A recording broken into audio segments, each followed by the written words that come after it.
SQF.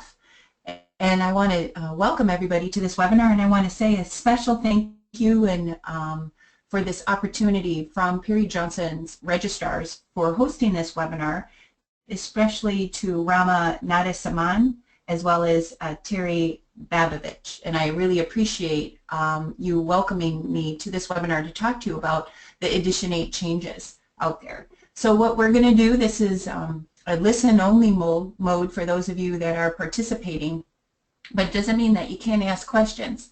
So on your right-hand side, or at least it's on my right-hand side, there's a chat feature. So feel free to chat in any questions that you may have as it relates to SQF Edition 8 or anything else we got going on. So this is your opportunity to chat. So I look forward to hearing from you all. So make this an interactive webinar. So what am I going to talk about today? I'm going to talk primarily about Edition 8. But what I first want to do is start talking about those current food safety challenges that we have that are out there, as well as the changes within GFSI, because that'll help give you an understanding as to what we're doing within Edition 8. So I get a couple frequently asked questions when it comes to Edition 8. As you know, last year or a couple years ago, we decided we were not going to post another edition until Edition 8. So at the conference last year, this was our main focus, and we got some good stakeholder feedback during the conference. We're continuing to collect that stakeholder feedback, but I still get those frequently asked questions. First off, we get the question about whether we'll be eliminating the levels or not. Everybody wants to know what those key changes are, when Edition 8 will be implemented, also regarding if FISMA is going to be incorporated, or especially if the numbering is going to change. I think we were all a little bit taken back with Edition 6 to Edition 7, and we're wondering if those that numbering is going to change. And then I'm going to go into as well some of the other activities that we have going on at SQF. So that's your agenda today. If you have any other questions, again, feel free to chat them in the chat box. So let's talk about the recalls that we have out there. SQF does have supplier recalls. We've had about 160 so far, and we categorize them into those hazard areas: biological, chemical, physical, and then some other. Biological, 36%; chemical, 39%. 99% of those chemical mislabeling of allergens. That's the primary reason for that recall. 11% physical, and then 14% other, which is primarily quality issues or products stuck at the border, something like that, FDA issue. That's really what it is. So 36% biological. Remember, 39%, almost all of those are due to mislabeling of allergens. So just kind of give you a perspective of that. When we do a biological breakdown, we look at that category specifically, and the particular reason for the recall is due 71% due to Listeria. So almost 3/4 of the biological breakdown of the biological recalls that we have out there are due to Listeria monocytogenes. The other 22% Salmonella. So we've got a lot of environmental pathogens that we're working with that are causing the recalls that are out there. Other 5% is staph, Vibrio, those pathogens of concern. So that's the other 5%, and 2% due to E. coli. So that's where we're getting it. So a lot of environmental. So our recalls are showing us that we have mislabeling of allergens as well as environmental issues that are causing recalls. The third thing I want to show you regarding our data when we collect these recalls is due to the source of the recall. So primarily, you know, most of the majority of them are due to self-issued, meaning the nature of the recall was caused by the facility. But we have 16% that are affected by other SQF, by SQF suppliers, and then 18% non-SQF suppliers. So we have about 20, you know, the remaining 24% are due to incoming goods, right? So I source mangoes because I make mango salsa. My mangoes are contaminated, therefore I have to recall my product. So garbage in, garbage out, approved sources. That's what we need to focus on. So the recall data is telling us three things. Number one, we're seeing a lot of recalls due to mislabeling of allergens. That's our number one source of recall, is mislabeling of allergens. Number two, environmental pathogens. That's our area of concern when it comes to the biological issues that we're having out there, and that's what's causing recalls. And number three, we're getting recalls due to suppliers. Our incoming goods coming in are not safe or are causing us issues that are going to lead to a recall later on. So those are the three things that we're getting from our recall data. Then I want to look at our top nonconformances. So these are our top minor nonconformances that we are seeing at SQF. And they're broken out between Edition 7, Edition 7.1, and Edition 7.2, because we want to see if there's any changes in behavior over time. And what we're seeing, really, when you look at what I just said regarding the three main issues of recalls, we see, like I said, mislabeling of allergens, environmental pathogens, as well as approved sources coming in. You'll note that our minor nonconformities and our top major nonconformities aren't really syncing up to those reasons for recall. So for our minor nonconformities, we see what we're looking at is floors, walls, and ceilings. Dirty floors, cracked floors, debris buildup, programs that whether we're missing a signature or a lot of temporary uses like tipper ties or plastic wrap used to hold back wires or whatever, records that aren't dated, those kinds of things that we're seeing for those minor nonconformities. What we're seeing for major nonconformities is the food safety plan. Food safety plan isn't matching up to what is actually being conducted at the facility. So the process has changed, or the CCPs have changed, whatever it might be. Maybe it's a work instruction has changed. Something has changed, and the food safety plan isn't matching with the written plan to what is actually being done. And we're also seeing some HACCP plans that aren't controlling the risks. So we're not validating our plans. We're not having the right type of risks in place. We have metal detectors that are failing, and then again, cleaning and sanitation programs that aren't working, validation activities that aren't being conducted, as well as internal audits. Now you'll see 2821 is there, allergen management, but let me just remind you that mislabeling of allergens is the number one recall that we're having. Yet in our top nonconformities, 2821 is against the allergen program. So what we're seeing in this particular nonconformance is that it's the cleaning and sanitation that is being marked as a nonconformity, yet the labeling is what is actually causing the recall. So we have some disparity there when it comes to the recalls as well as what our nonconformities are being marked at. And we need to look at our programs and look at those that are causing recalls as well as how can we meet the code. Because labeling is in the code, 2822 is labeling. So we need to make sure that we have the right programs in place and that we're challenging our programs to make sure that we're not going to have product that's mislabeled into the marketplace. So again, our three areas of recalls: environmental concerns, listeria primarily, mislabeling of allergens, and incoming sources from suppliers. Yet our top nonconformities are focused on the food safety plan, which is a valid, floors, walls, and ceilings, dirt, debris, those kinds of things. And then in allergen, it's about cleaning and sanitation. So we need to focus on all of it, but we really want to focus on what's causing outbreaks and food safety issues out there, as well as mislabeling. So on to GFSI. As you know, SQF is a farm-to-fork scheme. So we're the only farm-to-fork scheme where we have pre-farm as well as the post-farm. So all the way from farming of animals, plants, as well as pre-processing of plants, pack houses, slaughterhouses, and then the processing itself So we have from everything from dairy to soup to nuts, whatever the food sector category may be. And then production of feed, we have a code, as well as pet food, we have a code, storage and distribution, all the way to food contact packaging. So this is our farm to fork scheme. So anything GFSI does, regardless of the industry scope, would affect SQF. So what we're waiting on for SQF, as you know, GFSI posts a requirements document. It used to be called a guidance document. Now it's called a requirements document.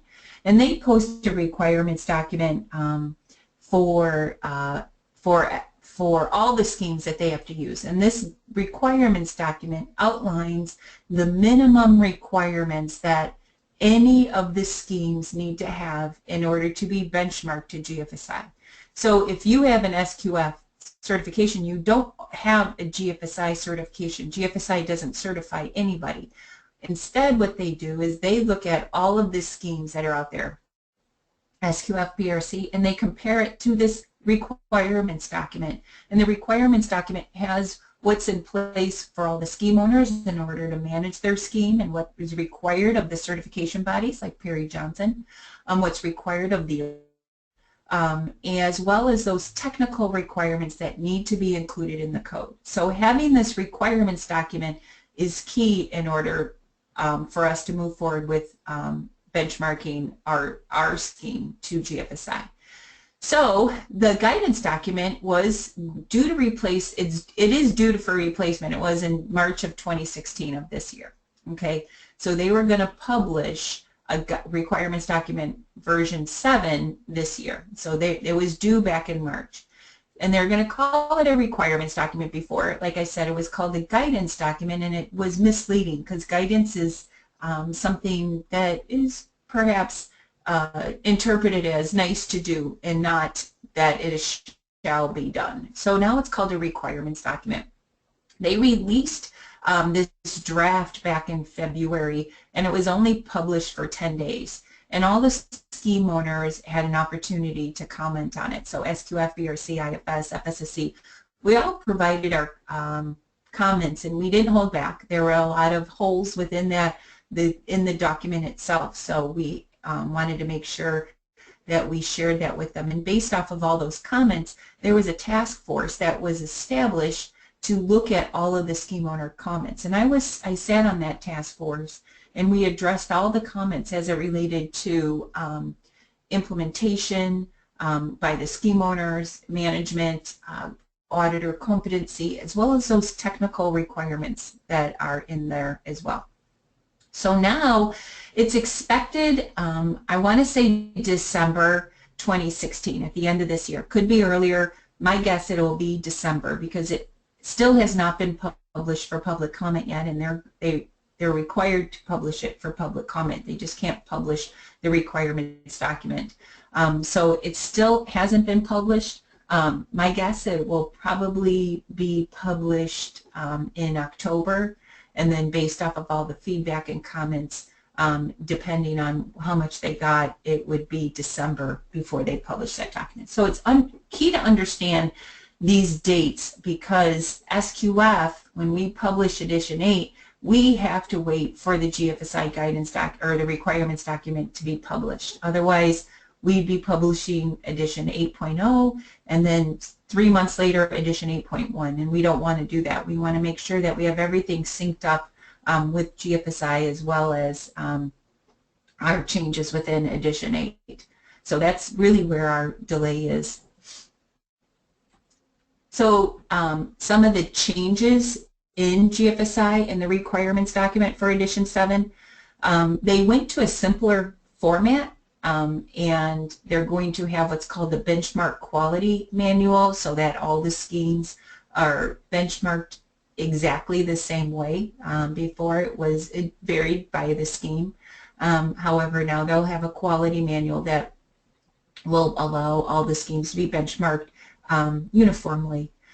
They removed a lot of repetition and references to other ISO docs like 19011 for accreditation bodies, as well as some of the other references for within the requirements document, and they consolidated some items and they reorganized it so it's easier to find, easier to use.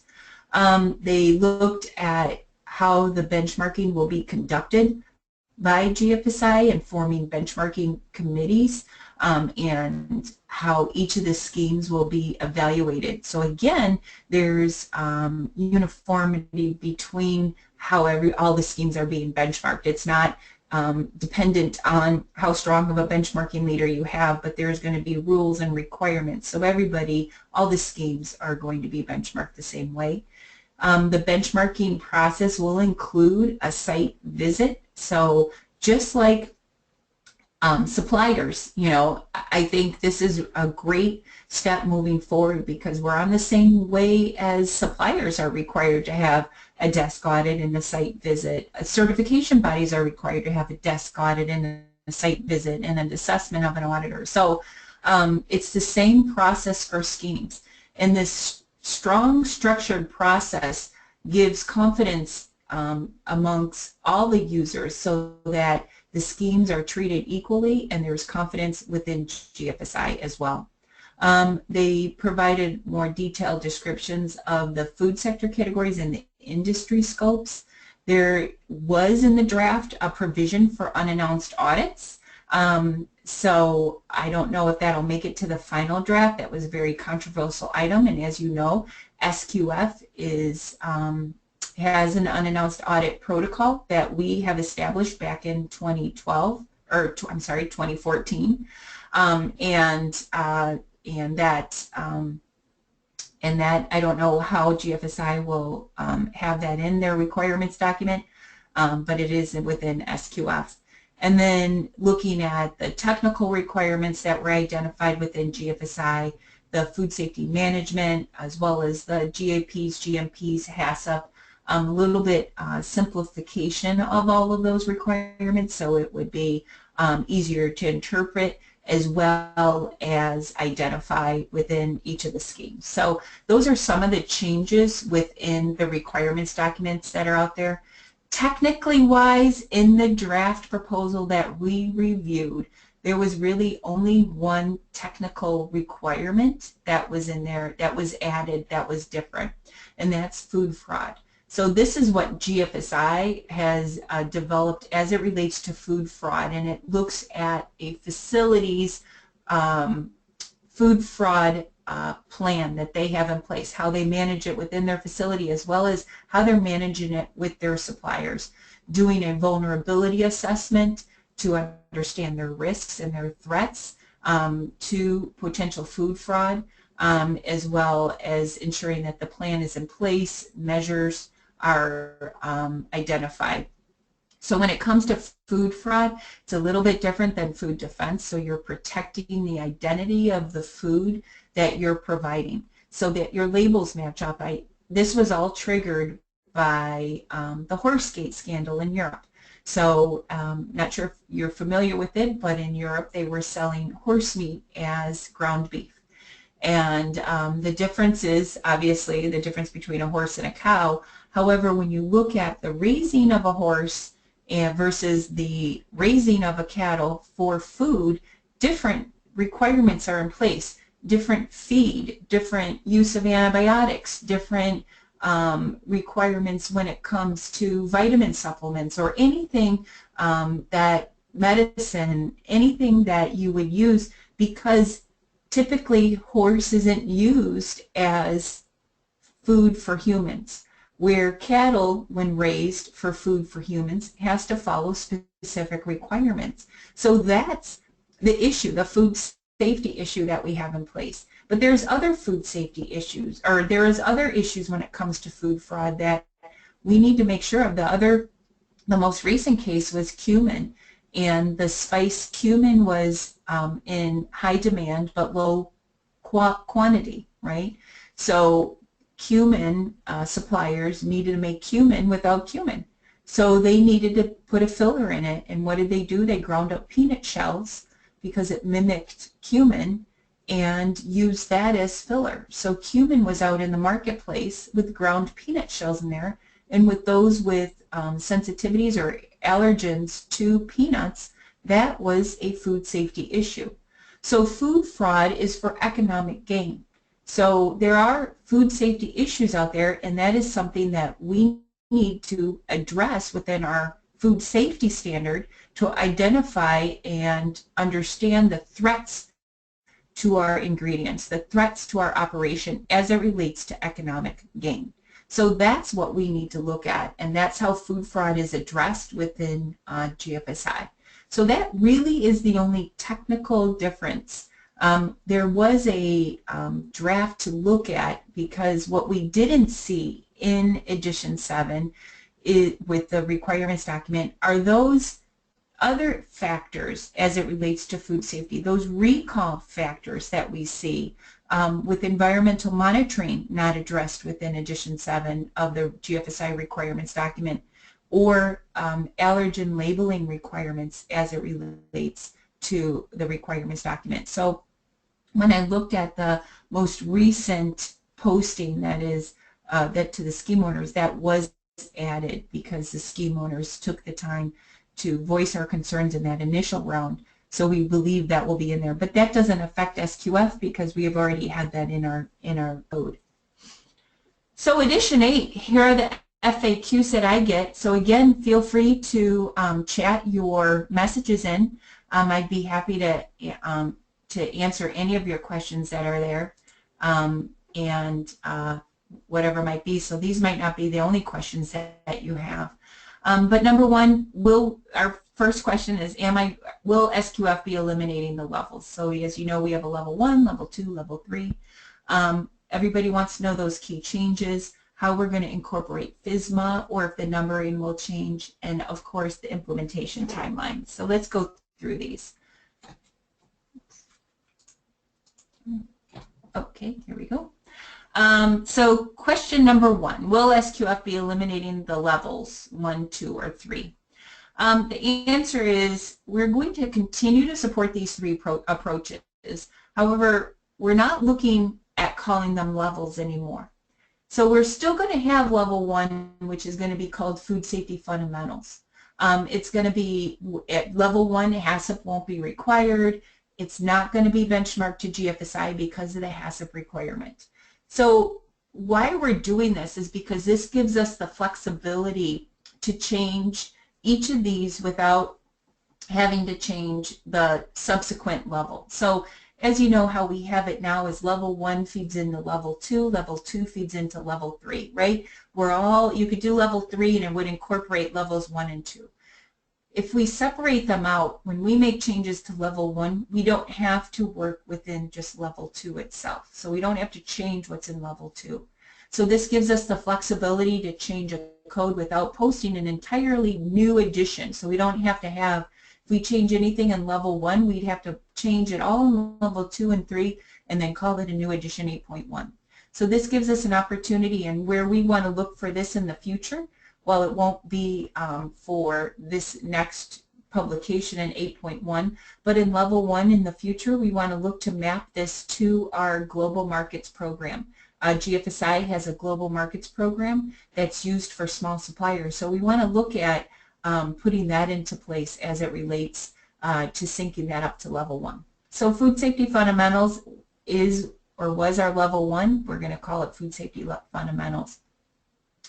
But the premise hasn't changed. It's still not going to, HACCP not part of it, and it won't be benchmarked to GFSI. Level 2, which is the food safety requirement, is still going to be there. So the food safety code, we're going to have the food safety code for primary production, a food safety code for manufacturing, for distribution, food packaging, and new this year is retail. So these are the FSCs that it affects, but we will be having our food safety code. And again, why we broke it up into these different industry scopes is because this gives us an opportunity to write our system elements to that particular industry scope. So for a lot of feedback that we got, especially as it relates to distribution and food packaging, we were too focused on processing. Same thing with primary production. The requirements that we put into place for manufacturing oftentimes don't go into what the primary distribution or food packaging, and their risks are different at that level or at that industry scope. So we wanted to make it applicable to that particular industry scope. So there's a different food safety code for primary, manufacturing, distribution, food packaging, and retail. And that means a different Part A as well. Now, Part A is the basic code methodology, where you have the scoring and the audit duration, guidance, and suspension criteria, etc. That, for the most part, won't change. Primarily what will change for primary, manufacturer, distribution, etc. Could be for seasonal operations, the audit duration, guidance, those kinds of things would change a little bit for some of those. So that's the food safety code. Again, it's not going away, it's just structured a little bit differently. And then lastly, our quality code, again, isn't going away. We will still have a level 3, but it will be a standalone that only hosts quality requirements. So it's not that food safety and quality can't be conducted together. It can be conducted with or without the food safety audit. However, the food safety audit is going to be a prerequisite for that food safety code. It's just that the quality code can be conducted after that food safety audit. So right now, as it stands, level 3 can only be conducted at the recertification audit. It won't be able to be conducted in between. But with Edition 8, since we separated those quality requirements, if you have a food safety level 2 certification, you can move forward with your level 3 or your quality code certification. So we pulled out those quality requirements, synced them up to the system elements within level 2. However, we did want to make sure that those were separated. And this allows too that the results of the quality code won't affect the results of your food safety audit as well. So you can have both of them conducted together. The biggest fear was, what if I fail quality? Now I fail my food safety. And that's not the case anymore. So you will never lose unless you fail in food safety, but your food safety code won't be affected by the quality code. And that's where we got a lot of feedback on. So we did make some changes to those quality requirements as well. We strengthened those quality requirements. We looked at process controls, adding process controls. We looked at making management commitment as it relates to quality. So we did strengthen those level 3 quality requirements as well. So we didn't eliminate the levels. We just kind of came up with different structure and different approaches to those levels. So what are some of the key changes that are going to happen in Edition 8? First off, there's going to be an emphasis on senior management or management commitment. We're requiring a food safety communication plan, meaning how are facilities, in a sense, marketing their own food safety plan. So I have food safety top of mind. I have posters or hand washing signs, or I do refresher training. But how is your food safety commitment being communicated to your employees? So some people do huddles, or some people have, what they're doing. Like I said, Walmart has their high five, so everybody knows what the 5 things they want to focus on in food safety is every day. So we're focusing in requiring food safety communication plan, meaning how is the practitioner or whoever is responsible for food safety communicating so that food safety is top of mind. The other thing we're requiring is those monthly meetings between senior management and the SQF practitioner. That's part of that communication. Are there issues? Are there challenges? Are there opportunities? Are there successes?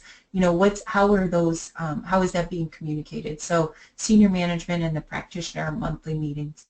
So based off the recall data that I gave you, there's going to be more emphasis on environmental controls. So the environmental monitoring currently is in Module 11 for processors. So we're pulling that from Module 11 and putting it into Module 2. So it will be part of the system elements and required for all manufacturing facilities. And of course, That's going to bring some anxiety to some of the suppliers because perhaps they don't need to do environmental monitoring. It's not going to be a mandatory element, so there are opportunities to exempt out of that if it's not applicable to your facility. However, when we asked experts on environmental monitoring, who should have an environmental monitoring program? Are we looking for only wet operations, dry, who should have an environmental monitoring program? And the response was everybody. So everybody needs to take a look at their facility, identify their pathogens of concern and their frequency and testing methods. Now, it might not be as elaborate or complex as some of the ready-to-eat operations or areas, but everybody needs to take a look at their risks and identify what is your threat to your operation. We have over 70% of our recalls are due to Listeria when it comes to biological. 70% of our biological recalls are due to Listeria. So we need to make sure that we have the right controls in place, and we're evaluating and monitoring those controls when it comes to environmental pathogens. So we're going to push that into our system elements and make that a requirement for all manufacturing facilities that are out there to address this risk. Second of all, what we did is, based off of the recall data that we're seeing, is looking at our approved supplier programs and identifying the risks that our suppliers have to our supply chain. And this can go in, this can follow similar to what HACCP has put into place, or I'm sorry, what FISMA has put into place in their supplier controls. So those of you that are familiar with FISMA, or those of you that aren't, that are on the participating today, what FISMA has put into place is stronger supplier controls, and going back to not just the ingredient that you have, the risk to the ingredient, but also the risk to the supplier itself. So a lot of times when we look at our HACCP plan, we start with what's coming in our back door, meaning the ingredient itself, and identifying that ingredient, the risks and the threats that we have to that ingredient. But we need to step back and look at our suppliers themselves and identify which suppliers are at risk based off of the commodity that we have. So a lot of people are saying, well, we never would have foreseen cumin, the food fraud with cumin and ground peanut shells. But what we need to make sure is that if you have a good relationship with your suppliers, that if this commodity is low risk, that you're monitoring that you have an idea that this is a high-risk commodity. You could look at potential crises that are out there. Look at the flooding that's in Louisiana and the produce fields. And if we're sourcing our produce from Louisiana, that could be a potential threat. So we need to make sure that we're not just looking at our ingredient and the risk to our ingredient, but also looking at the supply and the risks that we have with that supplier. So that's what we want to do. We're going to have stronger approved supplier programs that are out there. We also don't want to have facilities rely on their corporate suppliers, meaning if I'm an egg processor, I clean and wash eggs, and I have an egg laying facility, that's my sister plant. It's feeding right into my facility. However, what kind of methods are they putting into place to ensure that that product, even though they're a sister facility, a corporate facility, that is safe for your facility as well? So corporate suppliers, and then making sure that there is a strong identification of not just the risk to the ingredient, but the risk to the supplier as well. So based off the recall data, again, looking at the approved supplier program, we had to put in the new food fraud requirement as it relates to food safety. So requiring, based off of what GFSI has provided, a vulnerability assessment, mitigation plan, record review, etc. All of that is going to be a part of Edition 8. For those of you that weren't in Level 3 but are now in Level 2 or Level 2, Level 3, identity preserved foods was always a level requirement.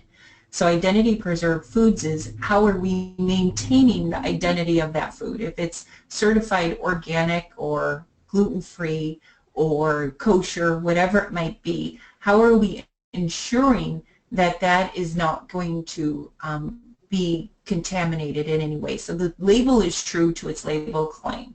And I'm not going to put non-organic in an organic or whatever it might be. So how are we ensuring that that label is its true label claim? So that's going to be part now of the food safety requirements in level 2 for the food safety code and not just in level 3. So that is going to be a move from level 3 into level 2. So again, based off of our recall data, what we needed to do is make clear allergen requirements. We identified all areas of an allergen control program in our current code.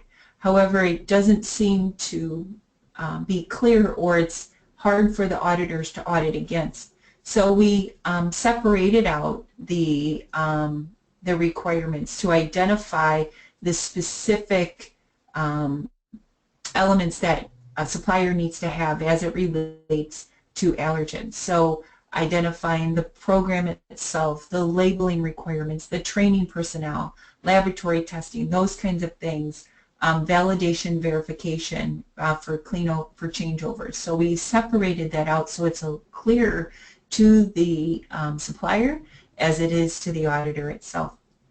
And then we're adding other GMPs and GAPs as it relates to the particular industry scope.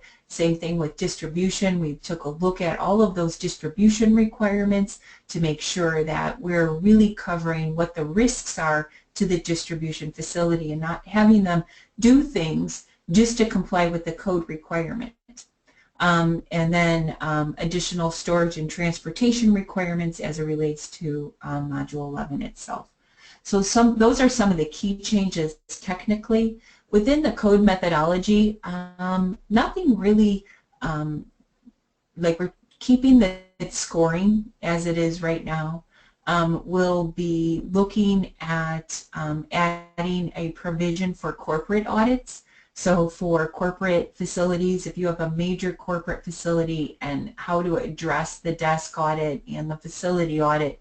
So that gives you some, gives the certification body and the auditor some leeway to combine that desk audit and have one desk audit for a corporate facility versus, 20 different desk audits. So looking at adding those provisions in there.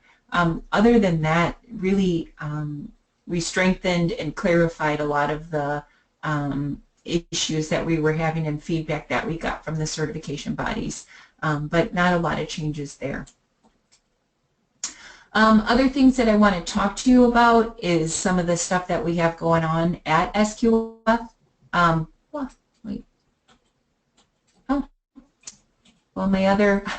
For some reason, my other FAQs didn't go on to this PowerPoint, so I apologize for that, but I'll answer them right now. First off is, I'm sorry that my PowerPoint didn't transfer through, but will FISMA be incorporated into the technical requirements?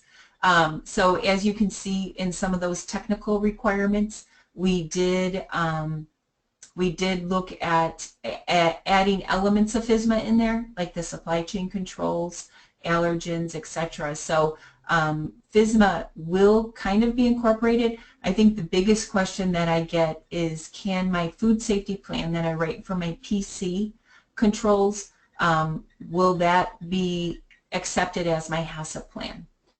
So the question is, or the answer is kind of maybe, perhaps. It depends. If you write your PC plan at following Codex HACCP, meaning you have the 5 steps, and the 7 principles, so those 12 steps of Codex HACCP, and you're following that with monitoring and validation, verification, everything, critical control points, critical limits. If you're developing your PC plan following Codex HACCP, then yes, you can have your preventive controls identified within your HACCP plan. If you want to look at your process, your allergens, your supply chain, and your sanitation controls and put those into your HACCP plan, that's absolutely acceptable. So you can have one plan that meets both the PC rule as well as HACCP. But with GFSI, currently HACCP is a requirement. HACCP following Codex is that requirement. We cannot take that out, otherwise we won't be benchmarked to GFSI. And the reasoning and the rationale is that we're a global scheme, and GFSI is a global program, and HACCP is that international language for food safety. So now if GFSI gives us the latitude to say PC rule or HACCP, we certainly will take advantage of that and change our code to follow that. However, right now, as it stands, HACCP is what's required. Regulatory requirements under 2.4.1 in the SQF code, that's where FISMA fits. But right now, the SQF code follows HACCP. So unless GFSI changes their code, we can't change ours to eliminate HACCP. So will FISMA be incorporated? It can be. I think it depends on how you write your HACCP plan and how you write your PC plan. So if PC follows HACCP, you're fine. This other question I get is, will the numbering change? And we are trying our hardest not to dramatically change any numbers, and we're not dramatically changing any numbers. So Section 2 will always be Section 2, and 11 will always be 11. So we're not going to change anything from 2 to 3 or whatever. Now there might be some numbering changes based off of additions, like environmental monitoring is now added. So that's, I think, going to be 2.4.4 as it relates to the food safety code. So there might be some different changes to that, but we're doing our best to minimize any kind of dramatic changes. And I don't think we will have those dramatic changes like addition 6 to addition 7. So there might be little tweaking of numbers in addition here, or renumbering one particular section, but we're doing our best to not have a dramatic change like we did from edition 6 to edition 7. So I don't see it changing like 6 was to 7. However, there will be some numbering changes as it relates to the code, new code. And then the last question I get is, when will edition 8 be implemented? So edition 8 will be, so here's the timeline as it relates to that. The timeline is we are going to finalize our code and publish it for public comment on November 15th. So on November 15th, we'll send out an email to all of our stakeholders, including the certification bodies, and they can notify their stakeholders and so on and so on. It will be published to the SQF website, and we'll welcome comments from anybody, any stakeholder that has a say in what we want done. It could be a consumer group, could be a supplier, could be a grower, could be academic, could be regulatory. We welcome all feedback. So that will be published to our code to our website for 30 days. So come November 15th, we'll have it published to our code through to December 15th, and that's when we'll be taking all the feedback and comments. So that will be less, and honestly, for edition 6, from edition 6 to 7, when we published 7 for public comment, we almost got 1,000 comments. So again, we welcome the feedback. It makes us a stronger code to make sure that we're not missing anything or misrepresenting anybody or any industry scope. So that's what step 1. So November 15th to December 15th is that 30-day public comment period. Then we will evaluate all those comments as they come in, and the goal then would be, based off the comments, depending on the type and nature of the comments that we have, we would like to publish edition 8 for those codes as it relates to the food safety fundamentals, the food safety codes, and the quality code will be published by the end of the year, December. That's our goal that we want to do, which would be a 6-month implementation timeline. So the code won't be implemented any sooner than June. So based off of the timeline that we currently have, it wouldn't be any sooner than June. So if your audit's in April or May, you would be under edition 7.2. June itself, it could potentially be edition 8, but we'll give a 6-month implementation timeline from the date we publish the code. So that's our timeline as we're going through it now. However, things could change. GFSI, there's an assumption that GFSI will be posting their requirements document prior to that date. If GFSI does not post, we won't post our code. Again, like I said, we're not going to post our code without GFSI requirements document because we want to make sure that we can cover all of that within our document itself. So the timeline, again, I'll go over it because my slide didn't go through, but it is November 15th for public comment, and then taking those comments as they come in, and we'll respond to your comment with a publication date of end of December, so December 31st, and a 6-month implementation timeline, meaning the code edition 8 will not be published or will not be implemented no sooner than June. Okay, so that's the timeline itself. Alrighty, sorry about that. So the other thing I wanted to share with you real quick before I take your questions is a couple things. One is our FISMA resource page.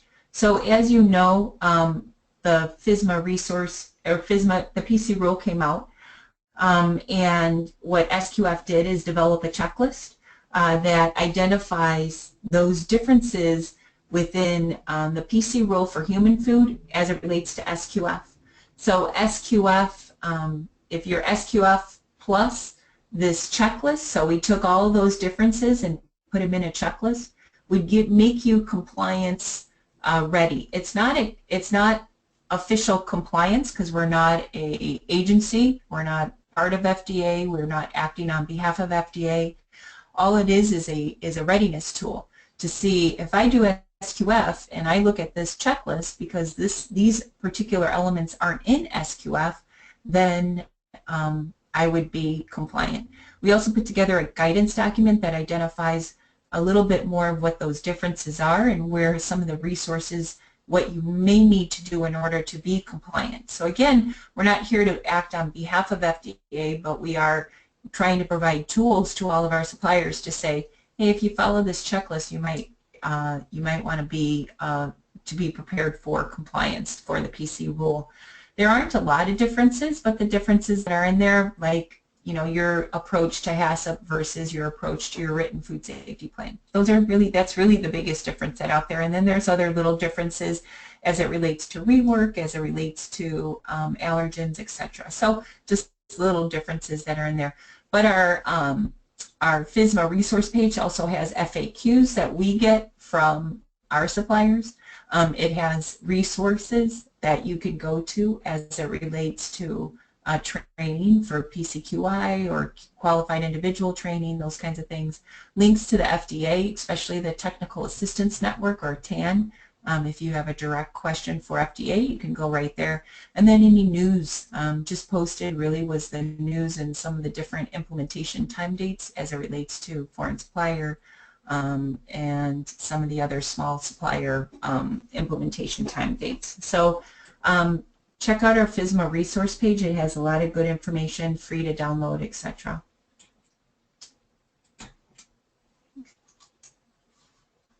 Sure. Okay. And the last thing I wanted to talk to you about is our conference. So our conference is in Orlando, Florida this year. It's October 25th through the 27th. If you want to go to any of our pre-conference training, that would be the day before, the 24th, and there are some 2 days like implementation, SQF implementation, as well as PCQI training is happening, so that's the 23rd and the 24th, and then there's a lot of different pre-conference training that's going on the 24th, but the conference itself begins on the 25th. The sessions are pretty dynamic. There's a lot of FISMA updates.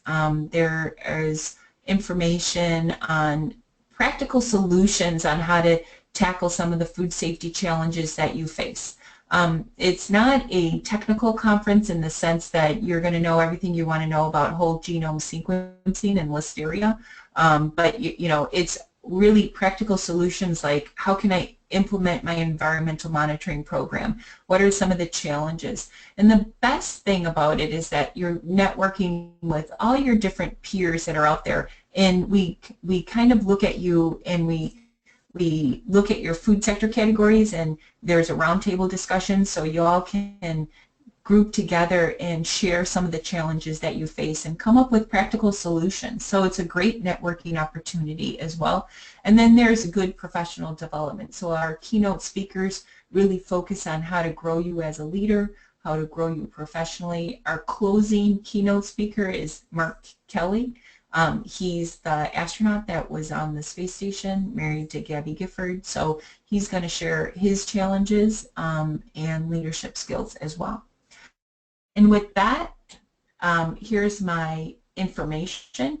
If you have any questions as it relates to SQF or as it relates to FISMA or Edition 8, feel free to email me, or feel free to put in just general information to info@sqfi.com, and I'd be happy to answer them. It doesn't look like we have any questions out there, so if you sent in a question, I'm not seeing it, and I apologize for that. But if you have any questions, feel free to email anybody at Perry Johnson, or feel free to email me, or like I said, info@sqfi.com, and I'd be happy to answer them. And so with that, I'll conclude the webinar, and I appreciate you sharing this hour with me. I hope you got some good information as it relates to Edition 8. If you have any, again, if you want to share anything with me for Edition 8 or anything as it relates, feel free to contact me. So again, thanks to Perry Johnson for hosting this webinar. Thank you very much to Rama and Terry for inviting me to speak, and the support that Perry Johnson gives SQF. We appreciate their support tremendously. And with that, I'll wish everybody a great day, and I hope to see you in Orlando. Thanks. Bye-bye.